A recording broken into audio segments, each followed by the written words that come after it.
everyone, myself SUDHEER Gupta, teacher at Study Hall Lucknow. I found YouTube as a platform to share my knowledge to students. So please like, share and subscribe my channel School Jaisa. And yes, don't forget to press the bell icon so that you could be able to see my all video updates. Thank you. Continuing with the same chapter, hydrogen chloride, class 10th, ICSE. This is the second part of this chapter. Till now, we have studied about the lab preparation, which dyeing agent is used, why that dyeing agent is used, why do we use sodium chloride, why do we use concentrated sulfuric acid, why do we not use the nitric acid, and many more things. Now we come to the next thing, that is HCl, heavier, non-combustible, non-supporter of combustion. What I want to explain in it. Here I see that the container is over there, a jar is there, where a candle is burning. Why candle is burning? Initially there was air only. And when we say air, then since air or oxygen is a supporter of combustion, due to which candle was burning. Now, we can understand three things with the help of this diagram. What are these? Heaviness of the HCl, non-combustible nature, and the non-supporter of combustion. How come? When I allow this HCl gas to enter into it, what will be my observation? My observation will be this, that after few seconds, this candle get extinguished. Now the question comes, why the candle get extinguished? Because HCl being heavier than air, it removes, itself will enter and removes all the air from this jar. When it will be removing all the air from the jar, definitely the candle which was burning due to the presence of the air will stop burning. And what do we conclude with this? That HCl is heavier than air. This is the reason it removed the air from this jar. Now we came to know one more thing with this, that when HCl entered into it, since it is non-supporter of combustion. Now the question comes, how can we say this? As we know, HCl as soon as enter, it extinguishes the flame. If it would have been a supporter of combustion, the candle would not have extinguished. But since the candle extinguishes, it shows that HCl is a non-supporter of combustion. One more thing, if I say this is a kind of the gas which can burn, as we know some of the gases burns, H2 burns with a pale blue flame. If it would have been a kind of the combustible gas, then in place of extinguishing the candle flame, it would have burst with a flame. But it's not happening. What it tells? It is non-combustible gas. So with the help of this diagram, this activity, we understand three things. That HCl is heavier than air, HCl is a non-combustible gas, and HCl is a non-supporter of combustion. Now we come to the next thing, that is high solubility. Why HCl is not collected over water? Because it is highly soluble in water. How can we prove this? So there is an experiment which is called fountain experiment. Now why do we call it fountain experiment? I will show you with this diagram when the fountain would be shown in it. What do we conclude with this experiment? High solubility. But one more thing, I'll let you know. Here I have taken a kind of the jar in which the HCl gas is filled.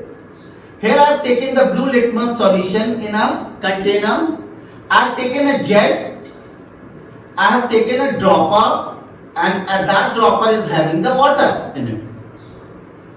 Initially, the gas which was present in the jar, whatever the gas was present, I should not say, the gas was HCl filled into it. That HCl was applying a kind of the pressure from here, and the atmospheric pressure which was exerting on the blue litmus solution was exerted from this side.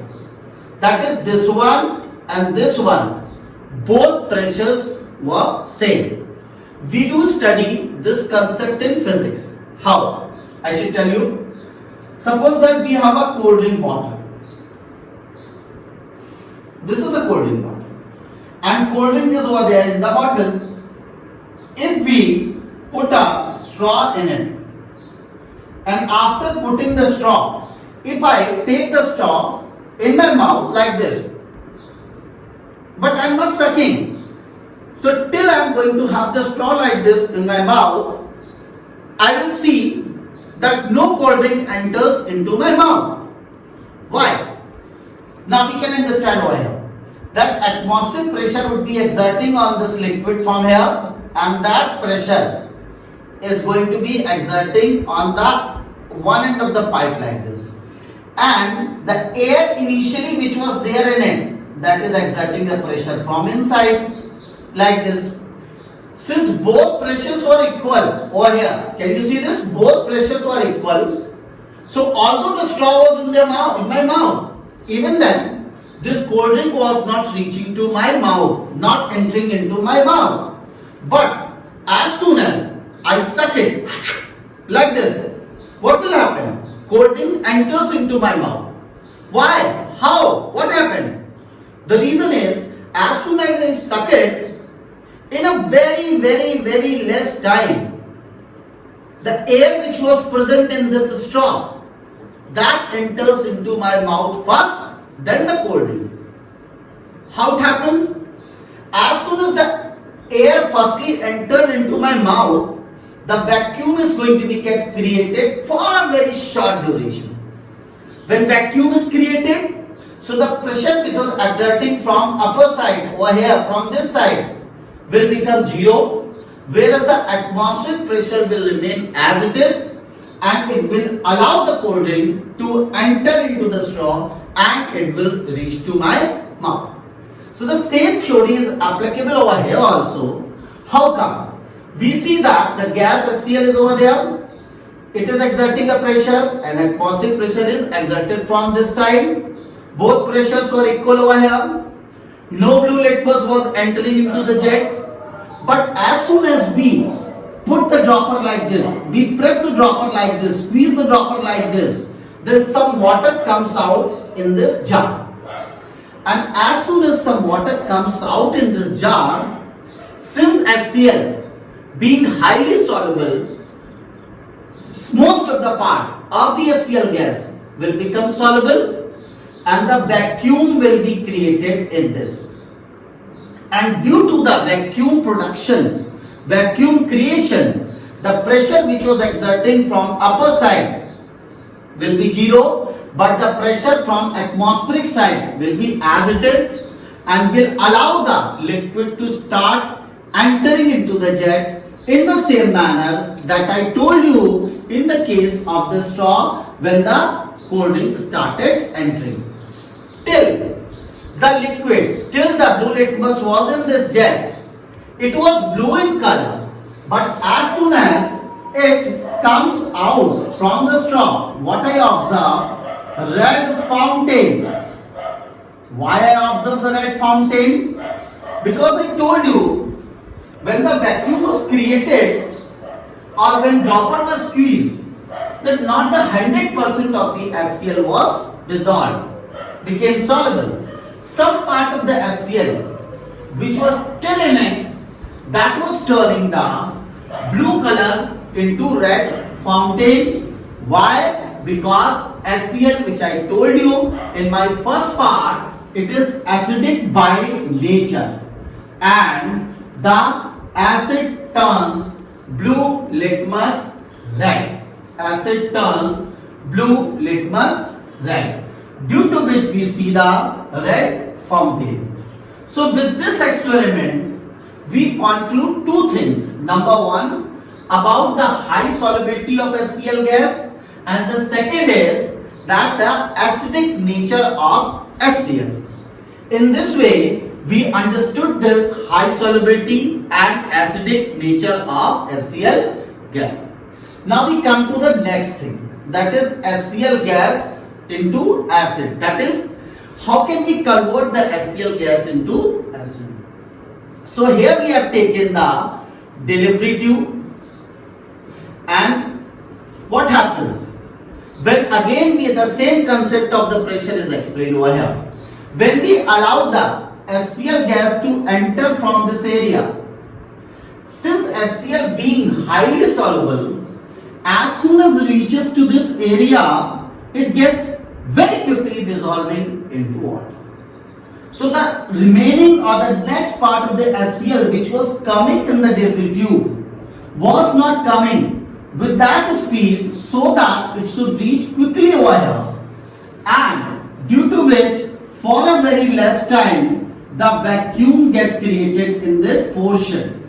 So the pressure of atmosphere or the atmospheric pressure will be exerted with a greater quantity or greater pressure, and it can break the what?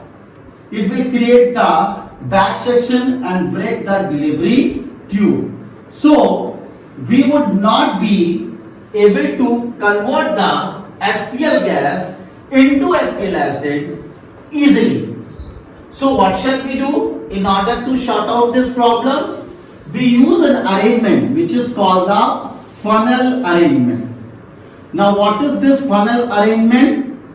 Here we can see the delivery tube again, but we see the funnel is going to be fitted at one end of the delivery tube.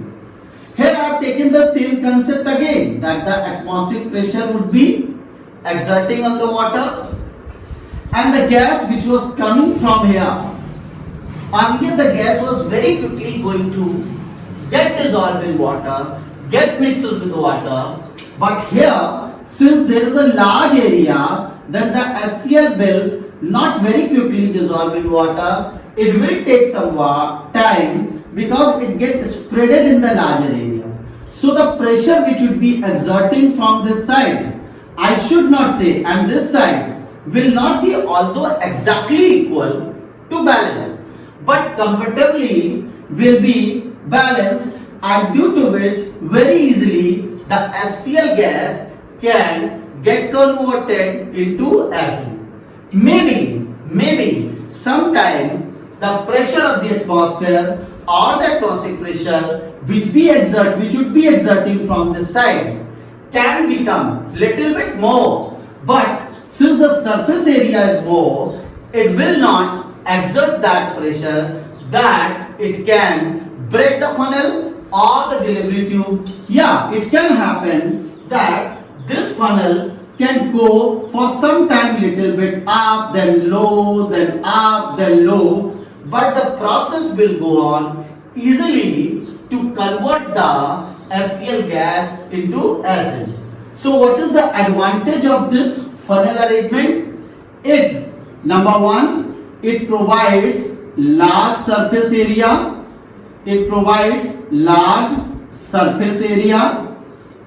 And the second is it prevents back section.